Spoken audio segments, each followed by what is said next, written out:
50 खोकेनंतर शिंदे गटाच्या आमदारांवर आता defender car gift मिळाल्याचा आरोप होतोय। बुलढाण्याचे आमदार संजय गायकवाड यांना काही दिवसांपूर्वीच डिफेंडर कार भेट मिळाली होती असा आरोप करण्यात आलाय। आता अशाच 21 कार आमदारांना भेट दिल्याचा दावा काँग्रेस नेते हर्षवर्धन सपकाळ यांनी केलाय।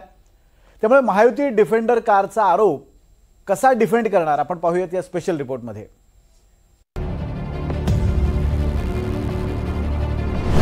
50 खोकेनंतर आता डिफेंडरची चर्चा। एकाच ठेकेदाराकडनं आमदारांना 21 गाड्या भेट। डिफेंडर घोटाळा, शिंदे गट डिफेंड कसं करणार? पण आज बुलढाण्यात एक डिफेंडर आलेली आहे एका कॉन्ट्रॅक्टरच्या नावावर, आज दाखल झाली आहे। ती डिफेंडर कोणाची आहे आणि कोणत्या कॉन्ट्रॅक्टच्या बाबतीमध्ये ते कमिशन कोणाला मिळालं याचा शोध पत्रकारांनी घ्यावा। महाराष्ट्रातल्या सत्ताधारी आमदारांना 21 डिफेंडर ह्या एका ठेकेदारांनी गिफ्ट केलेल्या आहेत। 2 कोटी ते 3 कोटींच्या घरात मिळणारी ही आलिशान कार, पण ही कार आता शिंदे गटाच्या आमदारांची फेवरेट कार झाल्याचं दिसतंय। काही दिवसांपूर्वी शिंदे गटाचे आमदार संजय गायकवाड याच डिफेंडर कारमुळे चर्चेत आले होते। एका निकटवर्तीय कंत्राटदारानं ही कार कमिशन म्हणून दिल्याचा आरोप गायकवाड यांच्यावर झालाय। त्यानंतर आता काँग्रेस प्रदेशाध्यक्ष हर्षवर्धन सपकाळ यांनी एक गंभीर आरोप केलाय। फक्त संजय गायकवाडच नाही तर एकूण 21 डिफेंडर गाड्या एकाच कंत्राटदारानं वेगवेगळ्या आमदारांना भेट दिल्याचा गौप्यस्फोट सपकाळ यांनी केलाय।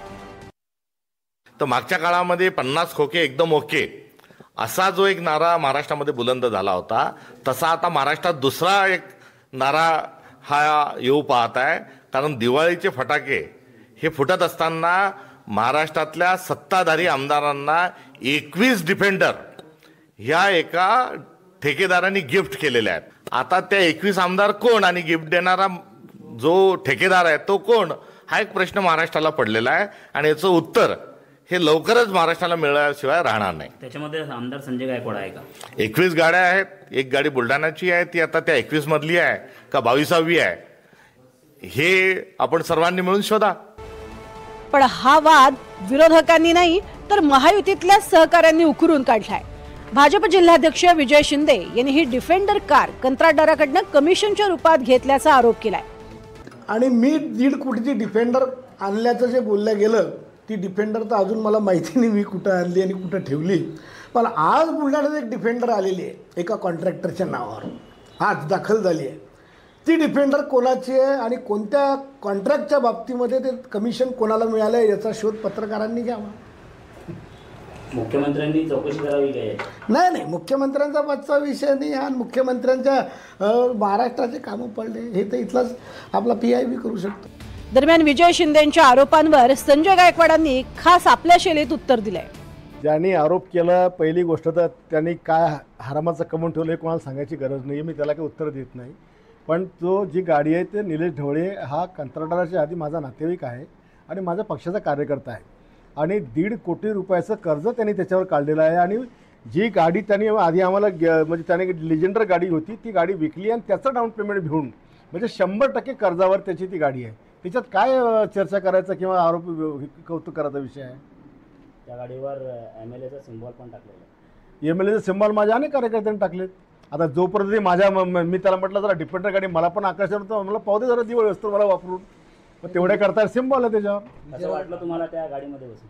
असं काही नाही, सगळ्या गाड्या सारख्याच आहेत, काय फरक नाही। विचारक म्हणतात की कोणत्या कमिशनमधून गाडी आहे, त्या कुत्र्याला काय उत्तर द्यायची गरज नाही मला। डिफेंडर कार संजय गायकवाड फिरवतात, पण ही गाडी त्यांच्या निकटवर्तीय कंत्राटदार निलेश ढवळे याच्या नावावर आहे। ही गाडी कमिशन म्हणून संजय गायकवाड यांना दिलेली नाही असं स्पष्टीकरण निलेश ढवळेंनी दिलंय। संजीव भाऊ कधी आमच्याकडून कोणत्याच प्रकारचं कमिशन घेतही नाही आणि आता कोणत्याच प्रकारची टेंडर नाही आहे, त्यामुळे कमिशन देण्याचा प्रश्नच उद्भवत होत नाही। मी ती डिफेंडर माझ्या मुलाच्या आग्रहास्तव ती विकत घेतली। मला गाडीचा एक छंद आहे वेगवेगळ्या गाड्या हे करायचा। जसे माझ्याकडे आता MG हेक्टर आहे, त्यानंतर आता डिफेंडर घेतली। डिफेंडर घेतल्यानंतर मी भाऊला उत्साहपोटी भाऊला सांगितलं, भाऊ म्हणे 4-5 दिवस मी पण बघतो म्हणे कशी आहे, म्हणून मी भाऊला ती दिली। पण त्याच्यावर MLAचा सिम्बॉल लावलेला आहे, याच्यावरून असं वाटतं की त्यांना तुम्ही गिफ्ट दिली नाही। गिफ्टचा संबंध मी एवढा मोठा पण नाही आहे की संजीव भाऊला काय गिफ्ट देईल। निलेश ढवळेंनी संजय गायकवाडांना कमिशन दिल्याचं नाकारलंय, मात्र विरोधक हे मान्य करायला तयार नाहीयेत। याचं ठोस कारण म्हणजे गाडीचा number MH56 A3132। Sanjay Gaikwad यांच्या सगळ्या गाड्यांवरती 3132 याच नंबरची प्लेट दिसते। त्यामुळे कंत्राटदार निलेश ढवळे आणि स्वतः संजय गायकवाड यांनी नाकारलं तरीही ही गाडी कमिशन म्हणूनच दिल्याची चर्चा आहे। निलेश ढवळे हे संतोष गायकवाड यांचे नातेवाईक आहेत। बुलढाण्यातील बड्या कंत्राटदारांमध्ये त्यांचं नाव गणलं जातं। शहरातील 70% कामांची कंत्राटं ही निलेश ढवळेंच्या कंपनीकडेच आहेत।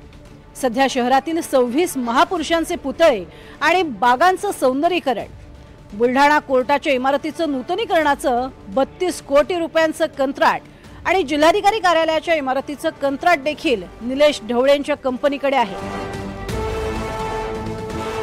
डिफेंडर कारवरून सुरू झालेल्या वादामुळे शिंदे गट टार्गेटवर आलाय। मात्र या वादावर चंद्रशेखर बावनकुळेंनी शिंदे गटाची बाजू सावरून घेतली आहे। असं आहे, सकाळी झोपून उठल्यावर जेव्हा त्यांना व्हिजनवर बोलता येत नाही, विकासावर बोलता येत नाही, तेव्हा डिफेंडरचं हे झालं, ते सकाळी झोपून उठून पोंगे वाजवतात, यांना काही अर्थ नाही आहे। मला वाटतं की विकासावर बोललं पाहिजे। आज राज्याला विकासाची गरज आहे। माननीय मुख्यमंत्री एक महाराष्ट्राचं 2029चं 2035चं 2047चं व्हिजन घेऊन त्या ठिकाणी काम करत आहे। एकही दिवस विरोधी पक्ष, मला तर चिंता येतं, कधी कधी वाईट वाटतं, एकही दिवस मागच्या वर्षभरात विरोधी पक्षाच्या कुठल्याही नेत्यांनी विकासावर चर्चा करण्याकरता देवेंद्र फडणवीसांची वेळ मागितली नाही। चंद्रशेखर बावनकुळे डिफेंडर कारवरनं होणारे आरोप फेटाळून लावतात, पण हा वाद भाजपचे जिल्हाध्यक्ष विजय शिंदे यांनीच पेटवलाय। त्यामुळे डिफेंडर कारच्या भ्रष्टाचाराचा वाद महायुती कसा डिफेंड करणार हे पाहणं महत्त्वाचं ठरेल। Bureau report, NDTV Marathi.